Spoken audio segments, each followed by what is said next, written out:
अस्सलामुअलैकुम कैंडिडेट। काफ़ी भाई इंग्लिश और मैथ के क्वेश्चंस का बोल रहे थे इन पर भी वीडियो बनाओ, तो आज की हमारी वीडियो इंग्लिश या मैथ पर है। उसके अलावा जो भी लोग इस वीडियो पर न्यू आए हैं, हमारी पहले काफ़ी सारी वीडियोस बन चुकी हैं। अगर आप वो वीडियोस देखना चाहते हैं तो उनका लिंक मैंने डिस्क्रिप्शन में दे दिया है, वहाँ से आप उन वीडियो को वॉच कर सकते हैं। तो जल्दी से हमारी आज की वीडियो को स्टार्ट करते हैं। पुलिस के इससे पहले जितने भी रिटन टेस्ट हुए हैं कांस्टेबल की पोस्ट के लिए, उसमें जो मैथमेटिक के जो क्वेश्चंस आते थे बहुत ही सिंपल है। प्लस माइनस मल्टीप्लाई डिवाइड ज़्यादातर इस तरह के आते हैं। ठीक है, अभी जो मैं आपको बताऊंगा ये मैंने पास्ट पेपर से क्वेश्चंस निकाले हैं, मैं आपको सॉल्व करके बताऊंगा। आपको बताऊंगा कि ये सवाल किस तरह से सॉल्व होते हैं, ताकि आपको एक आइडिया हो जाए कि जो क्वेश्चंस आएगा उसको किस तरह से सॉल्व किया जाए। स्क्रीन पर ये वाला सवाल देखें, इस तरह की आपको सीरीज़ दी होगी। इस सीरीज़ को जो है आप लोगों ने कंप्लीट करना होगा। पहले तो आपने समझना होगा कि इस सीरीज़ में हो क्या रहा है। यहाँ पर देखें 2 4 6 8 डैश 12 14 और 16।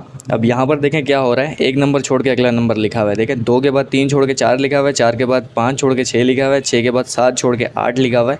इसी तरह 8 के बाद 9 छोड़ के क्या आएगा, 10 आएगा। तो ऑप्शन में देखें हमारे पास 10 मौजूद है, तो इसका जो करेक्ट आंसर है वो 10 है। ठीक है, ये पास्ट पेपर के क्वेश्चन हैं। इसको सॉल्व करने के बहुत सारे तरीके हैं। ये सिंपल सा तरीका था जो मैंने आपको बताया है, और भी तरीके हो सकते हैं इसके। उसके बाद ये वाला सवाल देखें 8 - 2 + 6। अब यहाँ पर क्या हो रहा है, 8 में से 2 निकालें, 6 हो गए, 6 में 6 जमा किए 12।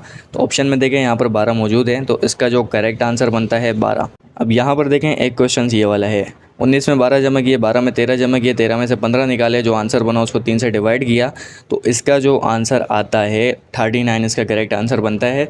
इसको इस तरह से सॉल्व करेंगे। ठीक है, अब यहाँ पर एक और सवाल देखें 8 32 128 डैश 2048। इस सवाल को जो है हम मल्टीप्लाई करके देखेंगे। पहले 8 को मल्टीप्लाई करेंगे 4 से, 8 का टेबल 4 तक पढ़ेंगे तो 32 आंसर आएगा।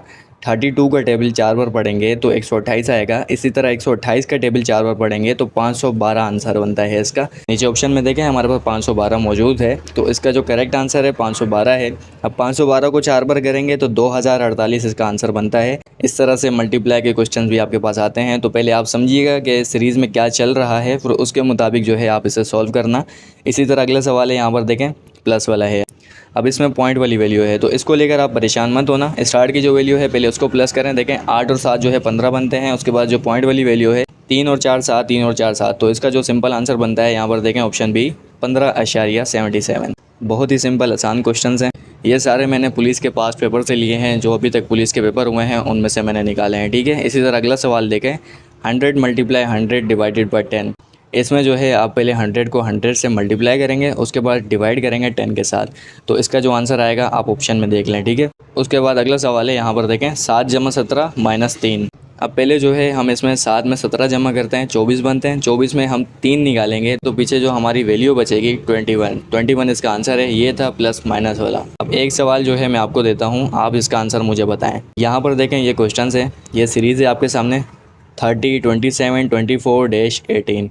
इसका आंसर आप मुझे बताएंगे। अब इसमें आप पहले समझें क्या हो रहा है, माइनस हो रहा है, प्लस हो रहा है, मल्टीप्लाई हो रहा है। उसके बाद जो है आप मुझे इसका आंसर कमेंट में लाजमी बताएं। ठीक है, तो इस तरह के बहुत ही आसान और बहुत ही सिंपल सवाल होते हैं। परेशान होने की बिल्कुल भी ज़रूरत नहीं है। ऐसा नहीं है कि आपको पूरे पेज का जो है एक दे देंगे सोल्यूशन करो उसका, ऐसा कुछ भी नहीं है। ठीक है, सिंपल क्वेश्चन आते हैं इस तरह के, आप लोगों ने बस इनको सॉल्व करना होता है। और इसी में जो है परसेंटेज वाले MCQs भी आते हैं। परसेंटेज वाली वैल्यू दी होती है, आपने उनकी परसेंटेज निकालनी होती है, तो उसकी भी प्रैक्टिस लाजमी करके जाइएगा। ठीक है, अब इंग्लिश के पोर्शन की तरफ आते हैं। इंग्लिश में आपके जो MCQs आते हैं ज़्यादातर आपकी प्रेपोजिशन होती हैं। प्रेपोजिशन में क्या होता है, अब यहाँ पर स्क्रीन पर देखें are they serious about this. नीचे आपके पास 4 ऑप्शन होंगे, यू आई एम ही। तो आर के साथ जो है कौन सी हेल्पिंग वर्ब लगती है, इसके लिए आपको टेंसेस के बारे में पता होना चाहिए कि कौन सी हेल्पिंग वर्ब जो है यहाँ पर लगेगी, तभी ही आप इसको सॉल्व कर पाएंगे। अगला सवाल भी देख लें, I am dash to start a new business. अब इस डैश में क्या आएगा, कौन सी हेल्पिंग वर्ब आएगी। वही बात हो गई, आपको जो है ग्रामर आनी चाहिए, टेंसेस वगैरह आनी चाहिए, तो ही आप इसको सॉल्व कर पाएंगे। तो प्रेपोजिशन आपकी इस तरह से होती हैं। उसके बाद जो है आपके इंग्लिश वाले पोर्शन में एक और सवाल भी आता है सिनोनियम्स और एंटोनियम्स के रिलेटेड। ठीक है, सिनोनियम और एंटोनियम कौन सी बला है। जहाँ भी आप पढ़ें सिनोनियम, तो आप उसका मतलब समझ लें कि यहाँ पर जो वर्ड, जिस वर्ड का सिनोनियम निकालने को कह रहे हैं, यानी कि इस वर्ड से मिलता जुलता जो है हमें वर्ड फाइंड करना है। अब उस वर्ड की मीनिंग जब हमें पता होगी तो ही हम फाइंड कर पाएंगे। फॉर एग्जांपल मैं आपको इसको सॉल्व करके दिखा देता हूँ। यहाँ पर देखें सिनोनियम ऑफ ब्यूटीफुल। ब्यूटीफुल का मतलब खूबसूरत है, तो अब इसी खूबसूरत से मिलता जुलता जो है हम एक वर्ड तलाश करेंगे, जो नीचे हमें 4 ऑप्शन दिए होंगे। 4 ऑप्शन में देखें हैंडसम, प्रिटी, अगली, तो इससे मिलता जुलता जो है ब्यूटीफुल का मतलब होता है खूबसूरत, हैंडसम का मतलब भी खूबसूरत होता है, ब्यूटीफुल लड़की के लिए इस्तेमाल होता है, हैंडसम जो है लड़के के लिए इस्तेमाल होता है। इसी तरह प्रिटी, इसका भी मतलब जो है खूबसूरत ही होता है। तो अगली जो है इसमें डिफरेंट वर्ड है जिसका मतलब बदसूरत होता है। तो इससे मिलता जुलता जो है हम यहाँ से वर्ड फाइंड कर सकते हैं। जैसे कि ब्यूटीफुल है तो हम प्रिटी कर देंगे।